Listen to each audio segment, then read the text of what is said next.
সবাইকে স্বাগতম। অনুজীব অধ্যায়ের লেকচারে আমরা আলোচনা করছিলাম ভাইরাস সম্পর্কে এবং ভাইরাসের সর্বশেষ লেকচারে আমরা আজকে আলোচনা করব ভাইরাসের বিভিন্ন রোগ সম্পর্কে। আমরা কিন্তু সকলেই জেনে থাকি যে ভাইরাসের মাধ্যমে নানান ধরনের রোগ হয়ে থাকে আমাদের, কিন্তু আসলে স্পেসিফিক ভাবে কোন কোন রোগগুলো আসলে ভাইরাসের মাধ্যমে হয়ে থাকে তা কিন্তু আমাদের অনেকেরই অজানা। এবং বিশ্ববিদ্যালয়ের ভর্তি পরীক্ষাগুলোতে কিন্তু নানান ধরনের প্রশ্ন এসে থাকে যে নিম্নে কোন রোগটি ভাইরাসের মাধ্যমে হয়ে থাকে। অপশনে হয়তো ব্যাকটেরিয়া, ম্যালেরিয়া কিংবা অন্য কোনো পরজীবীর নাম দেওয়া থাকতে পারে। আমরা তখন অ্যান্সার করতে একটু দ্বিধাবোধ করি। তা আমরা জেনে নিব যে ভাইরাসের মাধ্যমে আসলে কোন কোন রোগগুলো স্পেসিফিকভাবে হয়ে থাকে এবং যেগুলো আমাদের পাঠ্যপুস্তক বইয়ে রয়েছে। তো আমরা এখানে দেখতেই পাচ্ছি যে হেপাটাইটিস বি, হাম, হার্পিস, বসন্ত, মাম্পস, এইডস ইত্যাদি রোগের নাম আমরা দিয়েছি এখানে। কিন্তু আসলে এই রোগগুলোর নাম একসাথে মনে রাখা আমাদের জন্য একটু কষ্টকর হয়ে যায়। তাই আমরা একটি ছন্দ ব্যবহার করতে পারি, যে ছন্দটির নাম হলো হে হায় হায় বসন্ত মাস এলো, ভাইকে ইনফ্লুয়েঞ্জা জন্ডিস রোগে পেল। আমরা কিন্তু এই ছন্দটির মাধ্যমে সহজে মনে রাখতে পারি। কিভাবে মনে রাখবো? যে হে হায় হায় দ্বারা আমরা মনে রাখবো হেপাটাইটিস বি, হাম, হার্পিস, অর্থাৎ তিনটি হ দ্বারা তৈরি নাম।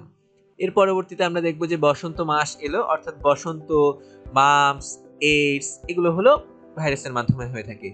এবং তারপর আমরা দেখতে পাচ্ছি যে ভাইকে ইনফ্লুয়েঞ্জা জন্ডিস রোগে পেল দ্বারা আমরা মনে রাখবো যে viral fever, influenza, jaundice, rubella, polio. এখানে অনেকে প্রশ্ন করতে পারে যে ভাইরাল ফিভার কোনটি? ভাইরাল ফিভার আসলে মূলত যে নর্মাল জ্বর হয়ে থাকে আমাদের, সেই জ্বরটিকে আমরা বুঝাচ্ছি এখানে। এই জ্বরটি ভাইরাসের মাধ্যমে হয়ে থাকে। এবারে আমরা দেখতে পাচ্ছি এখানে আমরা লিখে রেখেছি যে ইপিআই অর্থ হলো expanded programme on immunization. EPI অন্তর্ভুক্ত কিছু রোগ রয়েছে যার সংখ্যা হলো 8টি। এর মধ্যে 4টি রোগ হলো ভাইরাসের মাধ্যমে হয়ে থাকে। তার নামগুলো কি কি আমি এখানে আইডেন্টিফাই করে দিচ্ছি, যে হেপাটাইটিস বি, হাম, ইনফ্লুয়েঞ্জা এবং পোলিও। অর্থাৎ আবারও আমি রাউন্ড ফিগার করে দিচ্ছি যে পোলিও, ইনফ্লুয়েঞ্জা, হাম এবং হেপাটাইটিস বি এই 4টি হলো ইপিআই অন্তর্ভুক্ত রোগ। এখন অনেকে কিন্তু আমরা মনে করতে পারি যে ইপিআই অন্তর্ভুক্ত রোগ হলো 4টি, কিন্তু আসলে কিন্তু 4টি না। আমি কিন্তু একটু আগেও বললাম যে 4 যোগ 4 8টি ইপিআই অন্তর্ভুক্ত রোগ রয়েছে। এর মধ্যে 4টি আমি দেখাচ্ছি ভাইরাস ঘটিত এবং আরো 4টি রয়েছে যা ব্যাকটেরিয়া ঘটিত হয়ে থাকে। সেগুলোর নাম আমি এখনই বলে দিচ্ছি, ডিপথেরিয়া, ধনুষ্টঙ্কার, হুপিং কাশি এবং যক্ষা। এই মোট 8টি হলো ইপিআই অন্তর্ভুক্ত রোগ। এর পরবর্তীতে আমরা যা জানবো তা হলো এইচআইভি সম্পর্কে কিছু তথ্য জেনে নিব। এইচআইভি সম্পর্কে আমাদের জানার আগে সর্বপ্রথম যে জানতে হবে তা হলো এইডস এর পুনরূপ। এইডস এর পুনরূপ কিন্তু অত্যন্ত সহজ হওয়া সত্ত্বেও নানান পরীক্ষায় এসে থাকে এবং আমরা অপশনের চালাকি কিন্তু অনেকে ধরতে পারি না এবং অনেকে ভুল উত্তর দিয়ে আসে। তাই আমরা এই জিনিসটি মাথায় রাখবো। এবং এইচআইভি হলো একটি গোলাকার ভাইরাস।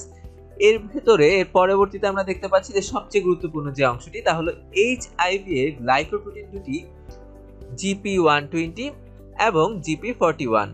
আমরা এখানে মনে রাখতে পারি এইভাবে যে গ্লাইকোপ্রোটিনের মাধ্যমে কিন্তু জিপি নামটি এসেছে, গ্রামীণ ফোন থেকে নয়, গ্লাইকোপ্রোটিন জিপি।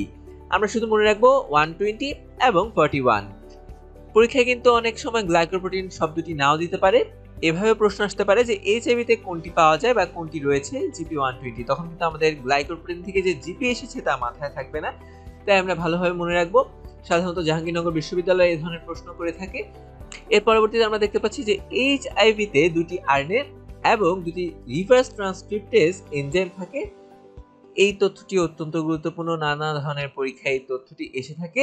আমরা তাহলে এইচআইভি সম্পর্কে জানলাম। এবারে আমি আরো কয়েকটা ভাইরাসের নাম বলতে যাচ্ছি। যেমন নিপা ভাইরাস হলো সার্স রোগ সৃষ্টি করে, হেপাটাইটিস বি হলো ভাইরাস যা হচ্ছে বৃত্তাকার এবং জন্ডিস রোগ সৃষ্টি করে। তারপর হলো PRVS যাকে বলা হয় পাপা রিং স্পট ভাইরাস, অর্থাৎ পেপে রিং স্পট ভাইরাস, যেটি হলো দন্দাকার। এই ধরনের নানা ধরনের ভাইরাসের তথ্য কিন্তু তোমাদের পাঠ্যপুস্তক বই রয়েছে। আমি আশা করবো সবাই সেগুলো রিডিং করে নিবে এবং যা যা গুরুত্বপূর্ণ অত্যন্ত তা কিন্তু আমরা আজকে আলোচনায় বলেই দিলাম। এতক্ষণ আমাদের সাথে থাকার জন্য অসংখ্য ধন্যবাদ। দেখা হচ্ছে পরবর্তী লেকচারে।